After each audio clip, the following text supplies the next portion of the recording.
Yo, what's going on, everybody? It's your boy Fugazi MMA back at it with another video. Today, I bring to you my favorite fighters tier list. Right?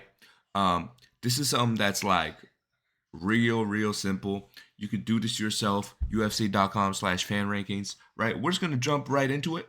Right? Number 10 spot I got Israel Adesanya. This might be a controversial one, right? And I understand this is Dogbender we're talking about right here, right? But personally, he got me into the sport. He was the first fighter I was really a fan of. And, he just got me to the sport. Contender Izzy was fun as hell. You cannot just like say he isn't, right? And him as champion at middleweight, because I do think he beats Drakus. Him as a champion at middleweight brings more fights because he's an active dude. I like that about him. And him being champ, that means we get Strickland versus Adesanya too. And I think Strickland, this time, I think I would bank on Adesanya to make that adjustment to fight better. But that's a fun matchup that I want to see, right? That's why I have him at my number 10 spot. Number 9, we got DP, man. ODP. Listen, man. He's just a fun fighter.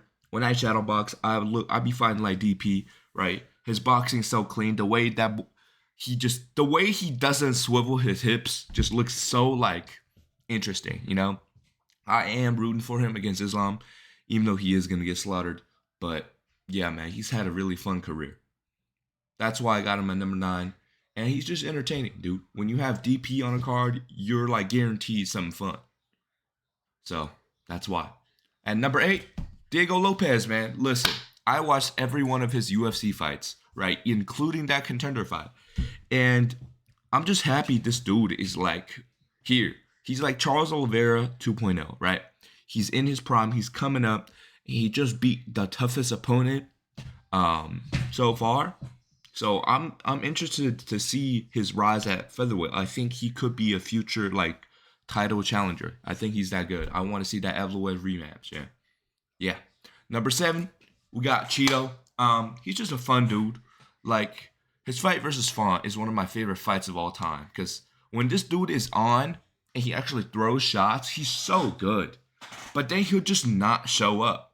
Bro would like, I don't know why he doesn't try to be better, but like he just doesn't do shit when like his opponent isn't just like gonna take his shots.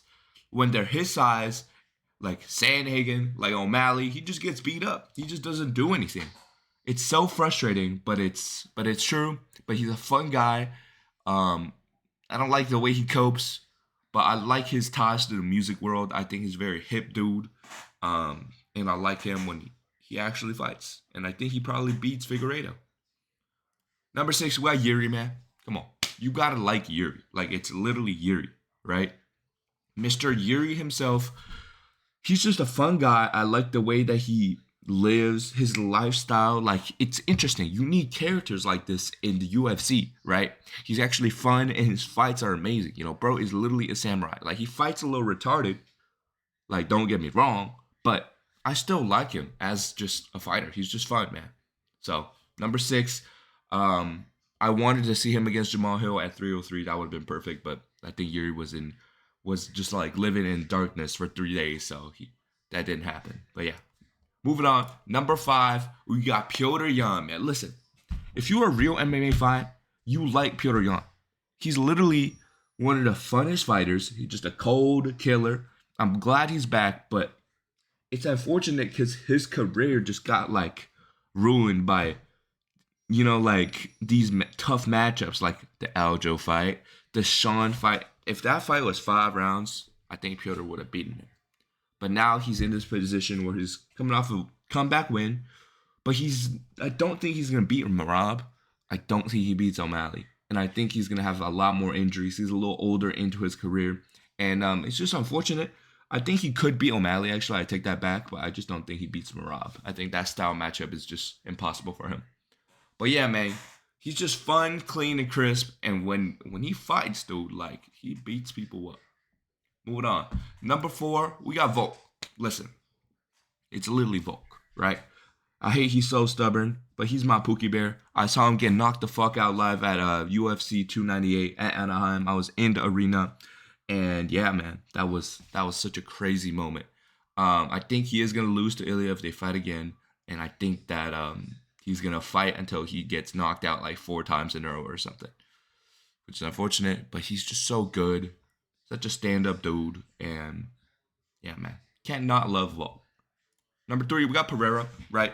This is the dude that got me into like technical striking. Like Adesanya got me into the UFC, but like Pereira's style, his fight with Adesanya kind of just like orbited me into a deeper MMA fan. After that point, like after seeing that kind of a technical fight, I became like a student of this game. And yeah, without Pereira and Adesanya, I would not be making these videos right now. And you know, like Pereira is just Pereira. I would have never expected him to have like become this huge star, but he's always been a fun, like entertaining dude. And I'm glad people are waking up to how like cool of a motherfucker this guy is. Like, bro's literally an Amazonian, right? And I think he beats Magomed Ankalaev. And I think he's gonna probably fight Prohaska soon, to be honest. I think that's usually like UFC, like when there's news, there'll be like a matchup being discussed, right? And then it would just be silent, and then it would just happen. So I like that matchup for him. I think he's gonna beat Prohaska again, right? Unfortunately for Prohaska, and I think he's gonna beat Ankalaev because Ankalaev fucking doesn't understand that his legs get kicked. Moving on to number 2, we got Max. Come on now. Max is like one of the first dudes that like I liked as a personality, not just as a fighter. And he's just a dope dude. You know, I have some of his merch, which is pretty funny. But come on, man, that performance at 300 was it's just too crazy, right? And I'm glad he's in this place where he's like literally the biggest star he's ever been, the most popular. And yeah, dude, his fight against Ortega, his second fight against Volkanovski, his performance against Cater, that's not a fight, that's a performance. His performance against Gaethje, defeating Arnold Allen, like he's just an active dude. He fights Volk, loses, and he's like, all right, I'm gonna fight the contenders. And he's just a dog, and I think he beats Ilia Topuria, right? I think he beats him in a close decision. But moving on, my favorite fighter. I think some of y'all seen this coming, right? Charles Oliveira. Come on now. It's literally do Bronx. Viva Brazil. Viva Rio de Janeiro. Like, come on, bro. Big Olives. His fight with Gaethje made me an MMA fan, right? UFC 274. I remember watching live and just going absolutely insane, man. Because I watched the Rose fight and I was like, all right, let's see this main event. You know, it's going to be good, but you know, and it delivered. And yeah, man, I'm sad that he lost to Islam. I'm sad he lost to Armin. And dude, it's literally Du Bronx. Like, I love him. I used to have a Oliveira shirt, but I lost that shirt, man. I can't find that shirt.